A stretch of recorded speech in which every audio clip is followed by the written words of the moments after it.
Assalamualaikum warahmatullahi wabarakatuh.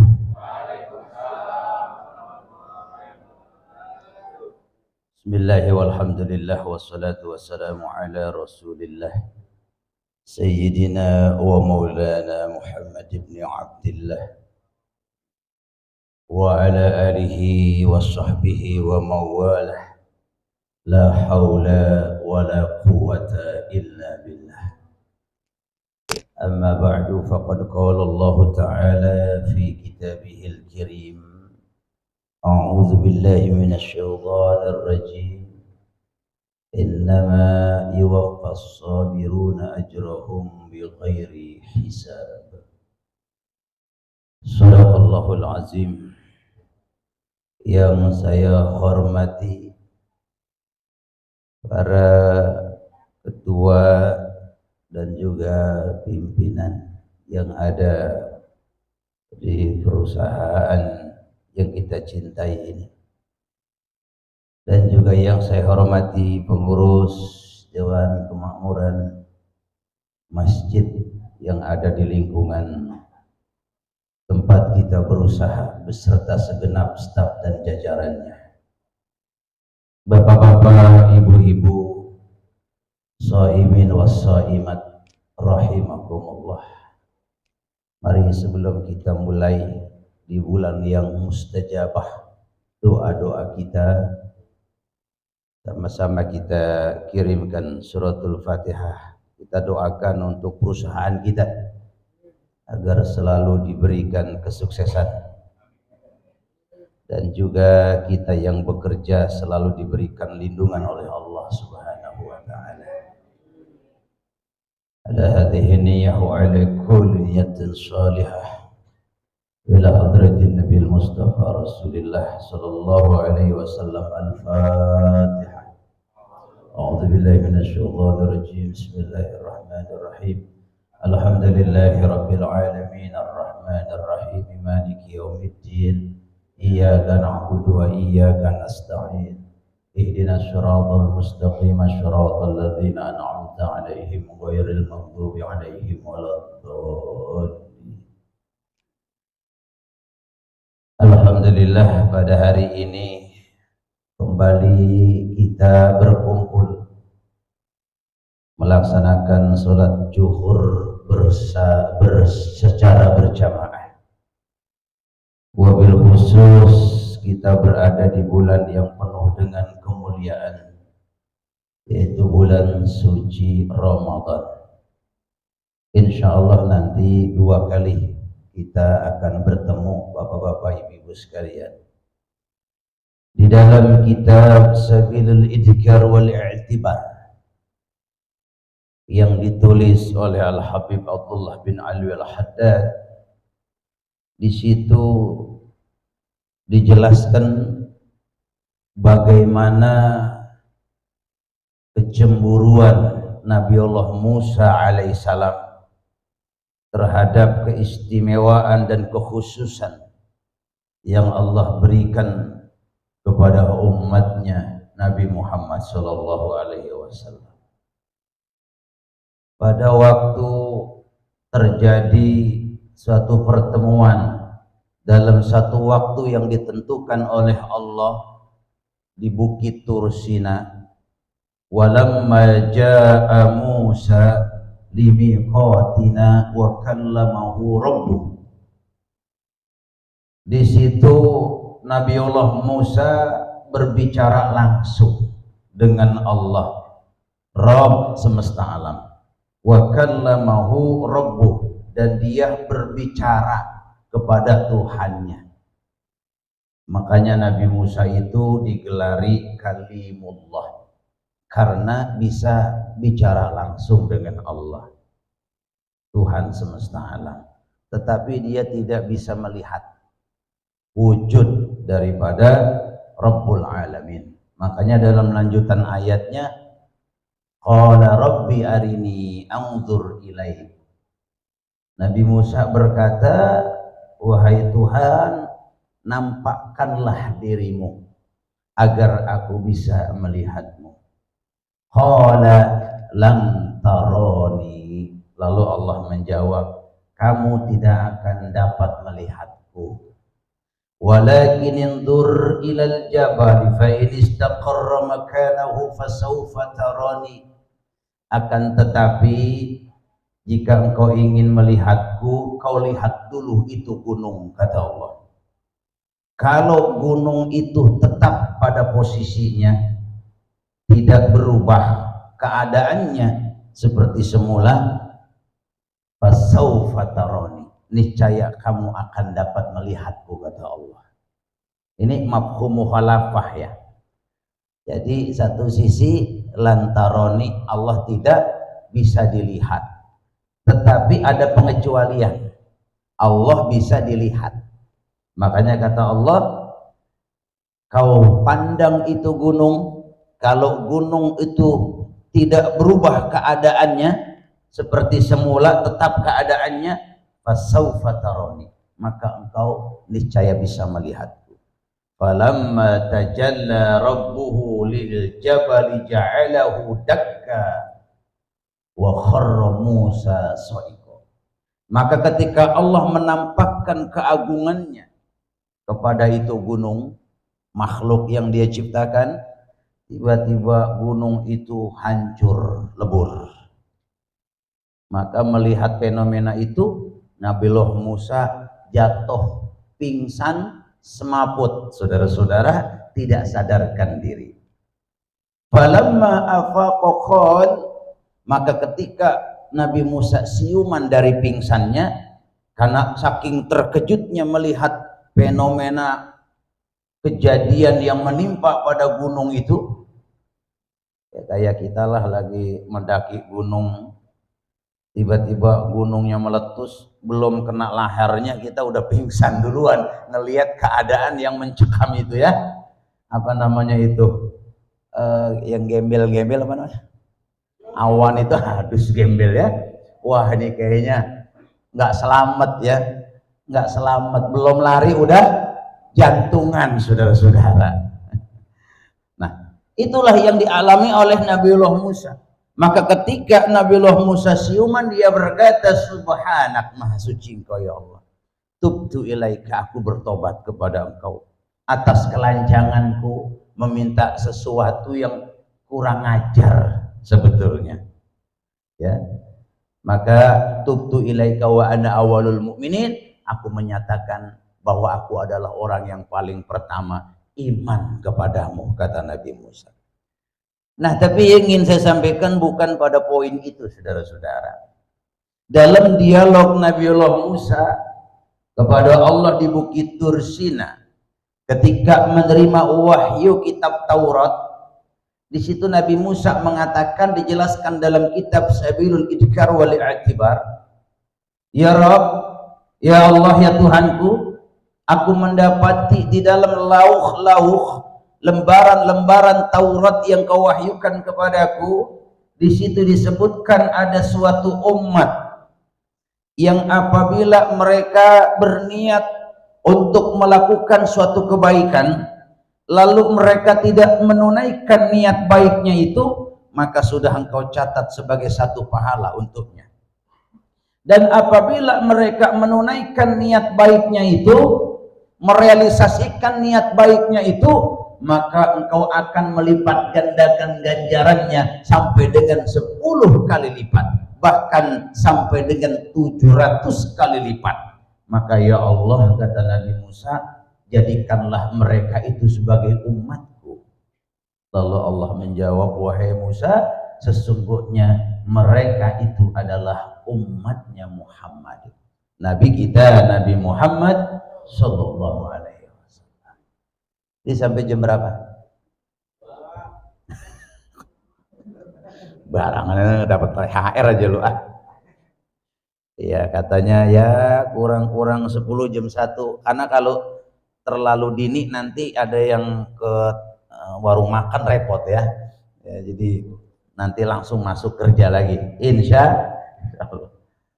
Lalu Nabi Musa berkata lagi, ya Rabb, aku juga mendapat di dalam lembaran-lembaran Taurat yang kau wahyukan kepadaku, di situ disebutkan bahwa ada suatu umat yang engkau jadikan sebagai umat paling belakangan, umat yang paling akhir, paling bontot, tetapi masuk surganya paling duluan.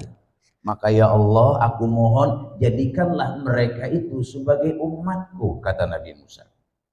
Lalu Allah menjawab, wahai Musa, sesungguhnya mereka itu juga adalah umatnya Muhammad.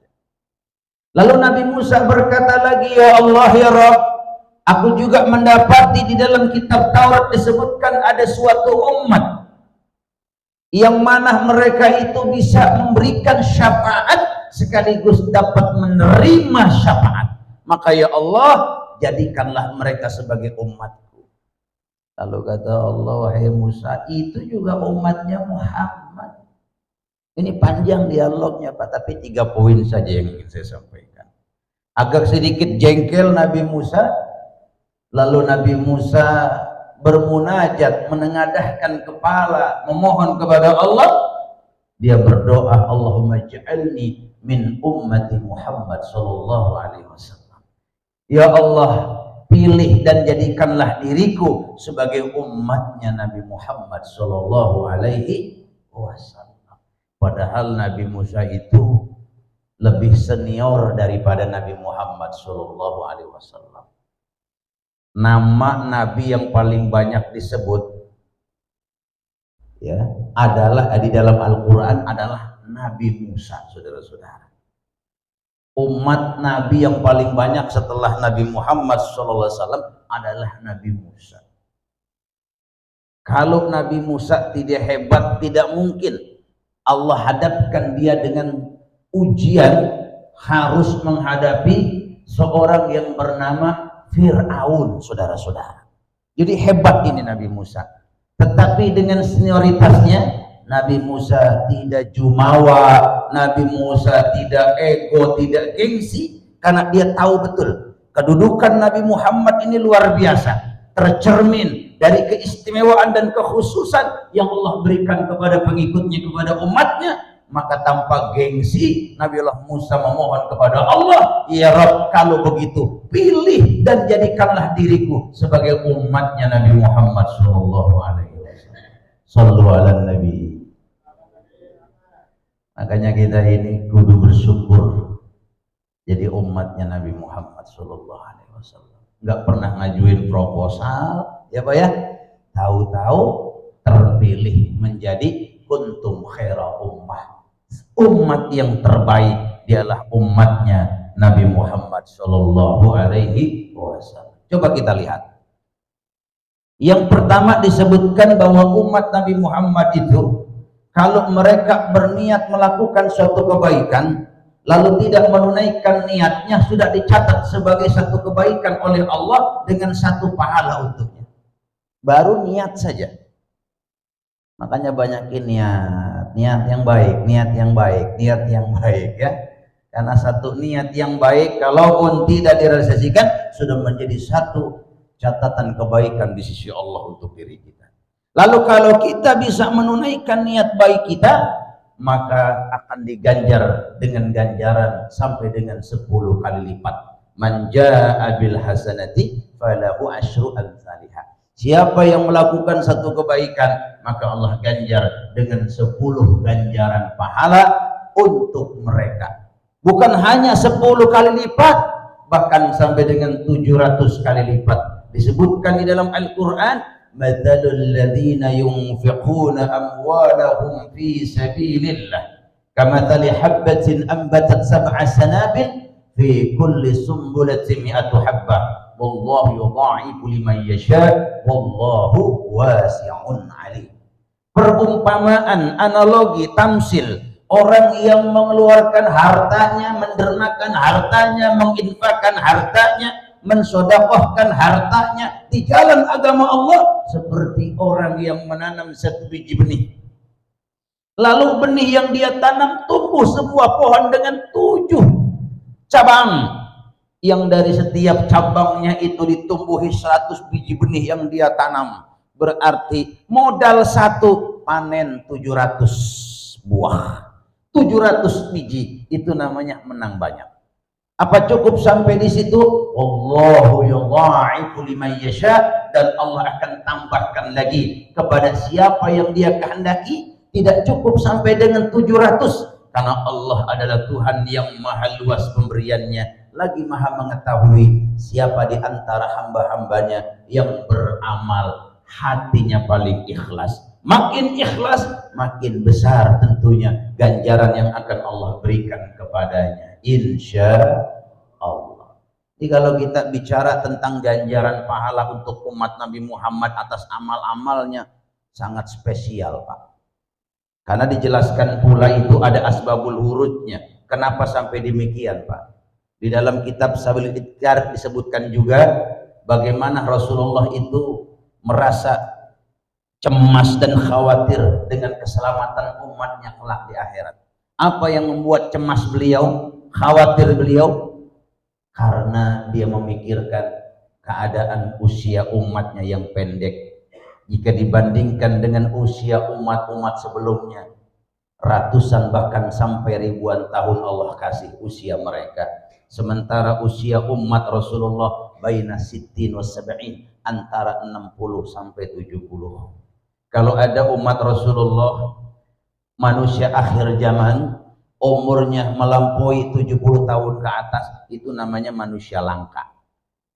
Perlu dibudidayakan yang begitu ya. Mahal gennya itu, saudara-saudara. Ukuran standarnya baina sittin wa sab'in. Karena Rasulullah sendiri usianya 63 tahun, saudara-saudara. Nah, dengan usia yang sangat singkat ini, Rasul berpikir, berarti kan ibadahnya juga nggak banyak umatku ini. Bekal akhiratnya berarti sedikit. Kalau sedikit, nanti di akhirat bisa menyelamatkan nggak bekalnya itu? Ini yang dipikirkan betul oleh Rasulullah, yang dicemaskan dan dikhawatirkan oleh Rasulullah. Bakal selamat nggak nanti umat saya dengan bekal akhirat yang sangat sedikit? Karena masa ibadah mereka di dunia mencari bekal akhirat pun sangat pendek. Maka akhirnya Allah Ta'ala menganugerahi kekhususan untuk umat Nabi Muhammad SAW.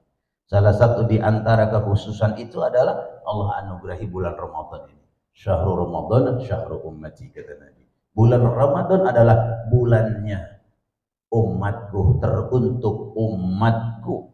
Innallaha ta'ala wahaba li ummati lailatul qadar wa lam yu'tiha liman kana qablahum. Sesungguhnya Allah Ta'ala menghadiahkan kepada umatku Lailatul Qadar yang adanya di bulan Ramadan, yang tidak diberikan kepada orang sebelum mereka. Yang mana siapa beribadah pada waktu Lailatul Qadar itu khairum min alfi syahr, maka nilai ibadahnya lebih baik daripada beribadah selama 1000 bulan di luar bulan Ramadan atau di malam Lailatul Qadar.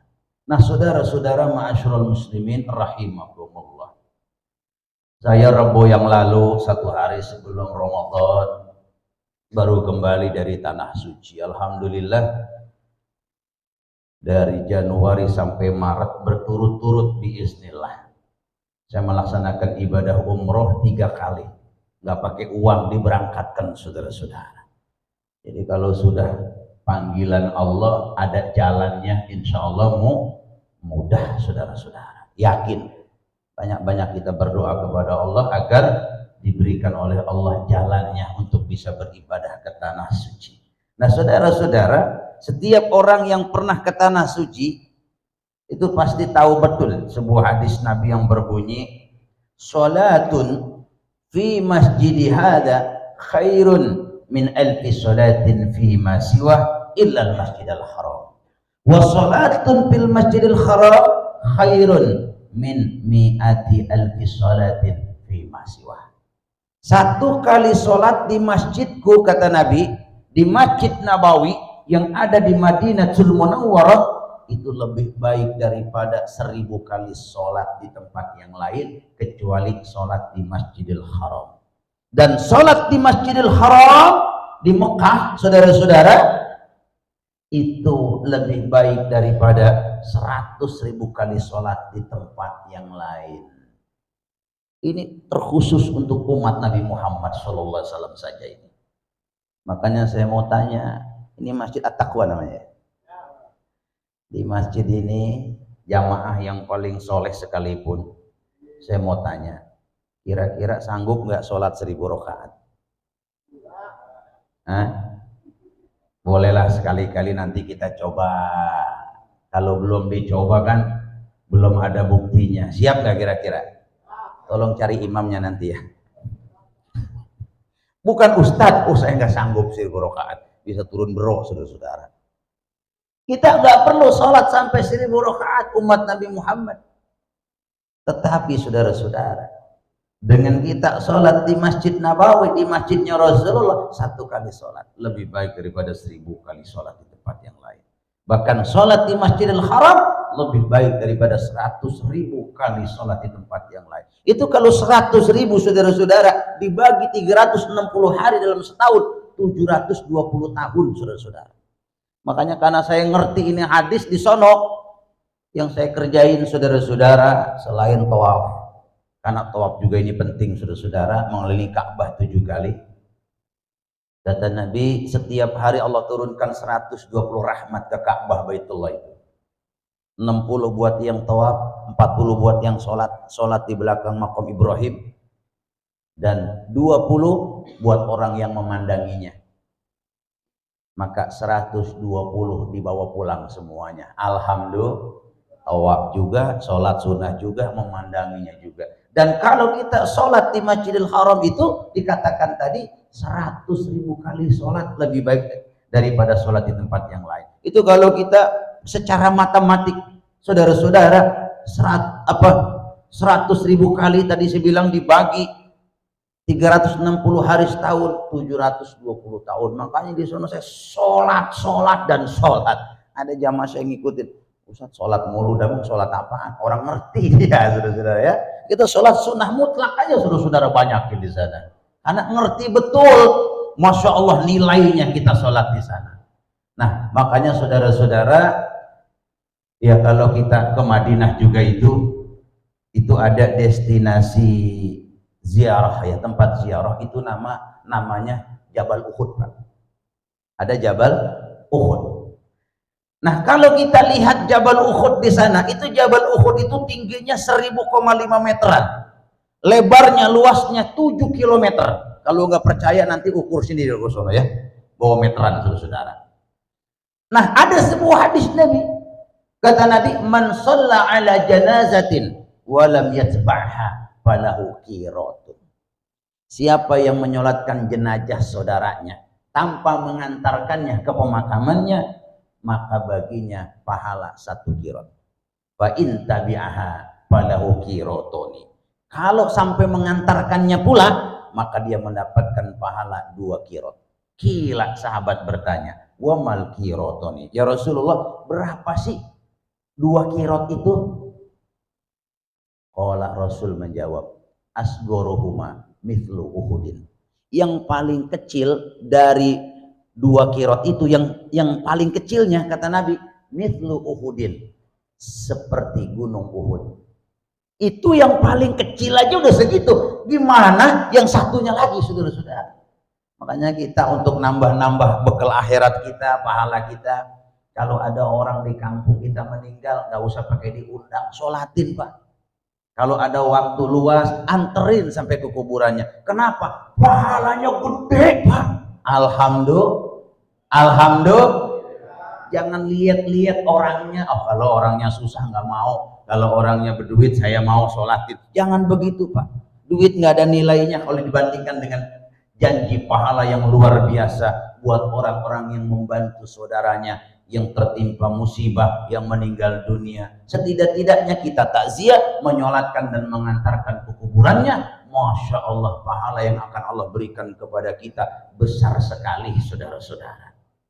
Nah termasuk di bulan Ramadan ini dikatakan oleh Nabi, siapa yang melakukan amalan sunnah di bulan Ramadan, maka kata Nabi, kaman adda faridatan fi maswa, dia seperti melakukan amalan fardu ganjarannya pahalanya di luar bulan Ramadan. Jadi amalan sunnah yang kita lakukan di bulan Ramadan diganjar dengan pahala amalan wajib. Dan siapa yang melakukan amalan wajib, amalan fardu di bulan Ramadan, kaman adda sab'ina fariidatan fi ma siwa, maka akan Allah ganjar dengan pahala seperti pahala melakukan 70 kali amalan fardu di luar bulan Ramadan. Alhamdulillah.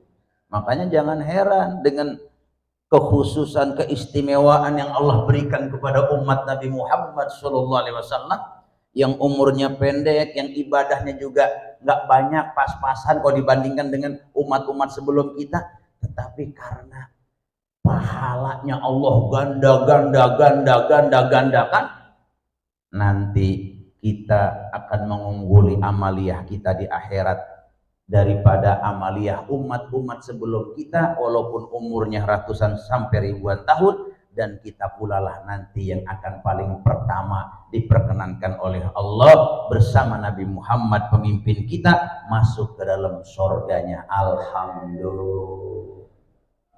Dikit ngamalinya, dikit aja Pak, tapi pahalanya, yang penting tahu ilmunya ya Pak ya, insya Allah Pak.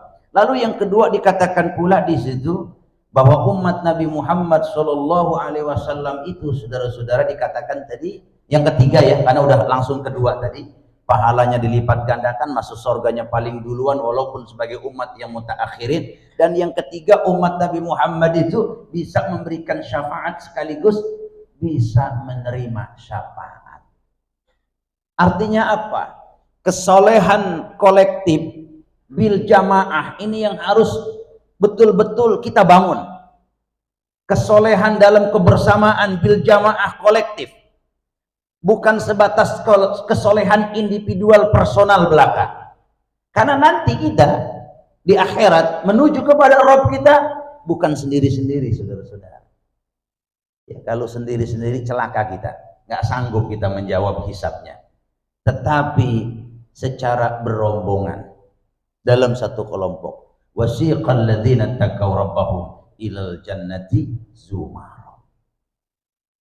Nah, makanya titik poin kita nanti berkumpulnya di mana? Kita harus jelas, Pak. Harus punya. Titik poinnya apa? Liwaun, bendera. Dalam satu bendera kita akan berkumpul di situ, Pak. Menuju benderanya Rasulullah sallallahu alaihi wasallam. Wa tahta liwa'i sayyidina Muhammadin sallallahu alaihi wasallam yaumal qiyamati sairin wa ilal haudi waridin wa ilal jannati dakhilin.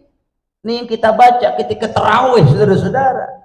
Menuju benderanya Rasulullah, lalu akan digiring kita menuju telaganya Rasulullah, meminum air yang sangat segar, yang apabila kita meminumnya maka kita tidak akan haus lagi untuk selama-lamanya. Setelah meminum telaga Rasulullah, barulah kita akan bersama-sama masuk ke dalam jannahnya Allah Ta'ala. Allahumma amin. Maka liwa kita, titik poin kita itu mana, saudara-saudara? Insya Allah salah satunya adalah masjid yang ada di lingkungan tempat kita bekerja, Masjid At-Taqwa ini. Amin. Amin. Jadi nanti benderanya itu Masjid At-Taqwa, saudara-saudara. Siapa yang akan membawa bendera itu? Pemimpin-pemimpin kita, guru-guru kita di sini. Maka berkumpullah kita dalam satu jamaah, dalam satu kloter, dalam satu kendaraan, liwa Masjid At-Taqwa, pabrik ABC, saudara-saudara. Alhamdulillah. Alhamdulillah. Nah, makanya di antara kita nggak ada yang tahu nih siapa yang bakal mulus jalannya di akhirat nanti. Nah, yang jalannya mulus selamat masuk surga tidak akan membiarkan kawannya yang kesasar jalannya. Kira-kira banyak yang kesasar nanti. Ya, kita nggak ada yang tahu apakah Bapak ya kan atau saya, kita nggak ada yang tahu. Itu rahasia Allah, saudara-saudara. Tetapi kata Nabi, demi zat yang jiwaku berada dalam genggamannya, tidak ada satu orang pun di antara kalian orang-orang beriman nanti di akhirat melainkan akan bersungguh-sungguh di dalam memperjuangkan hak saudara-saudaranya di hadapan Allah pada hari kiamat yang berada di dalam neraka. Mereka mengatakan Rabbana kanu yasumuna ma'ana wa yusalluna hajjun. Ya Rabb, ya Tuhan kami, sesungguhnya mereka itu yang ada di sana, yang ada di neraka itu kawan kami. Dulu sholat bersama kami, puasa bersama kami, haji bersama kami, berjuang agama bersama kami di Masjid At-Taqwa. Maka ya Rabb, perkenankan kami untuk mensyafaati mereka. Maka Allah mengatakan akhriju man arabtum, keluarkan siapa yang kamu kenal di antara mereka. Alhamdulillah. Maka insya Allah mudah-mudahan di samping ikhtiar duniawi kita yang kita niatkan ibadah melalui perantara perusahaan ini untuk menafkahi anak istri kita sebagai bekal dalam ibadah kita kepada Allah Subhanahu wa taala, juga ada masjid di lingkungan kita, maka semuanya akan kita dapatkan dunia dan akhiratnya. Mungkin itu saja Bapak Ibu yang dapat kami sampaikan. Ya mudah-mudahan Allah berikan taufik kepada kita, kuat di dalam menjalankan tugas dan kewajiban kita berpuasa di bulan Ramadan, dan kita bisa menjalankan secara profesional dengan penuh amanah dan disiplin apa yang menjadi tugas kita di perusahaan ini. Amin ya rabbal alamin. Al-Fatihah. A'udzubillahi minasyaitonir rajim. Bismillahirrahmanirrahim. Alhamdulillahirabbil alamin arrahmanir rahim maliki yaumiddin. Iyyaka na'budu wa iyyaka nasta'in ihdinas siratal mustaqim siratal ladzina an'amta 'alaihim ghairil maghdubi 'alaihim waladdallin. Asyhadu an la ilaha illallah astaghfirullah as'aluka ridhaka wal jannah wa a'udzu bika min syakhatika wan nar. Asyhadu an la ilaha illallah astaghfirullah as'aluka ridhaka wal jannah wa a'udzu bika min syakhatika wan nar. Asyhadu an la ilaha illallah astaghfirullah as'aluka ridhaka wal jannata wa a'udzu bika min syakhatika wan nar. Allahumma innaka 'afuwwun tuhibbul 'afwa fa'fu 'anna. Allahumma innaka 'afuwwun tuhibbul 'afwa fa'fu 'anna. Allahumma innaka 'afuwwun karim tuhibbul 'afwa fa'fu 'anna ya karim. Subhana rabbika rabbil 'izzati 'amma yasifun. Wassalamun 'alal mursalin walhamdulillahi rabbil alamin. Kurang lebihnya mohon maaf. Assalamualaikum warahmatullahi wabarakatuh.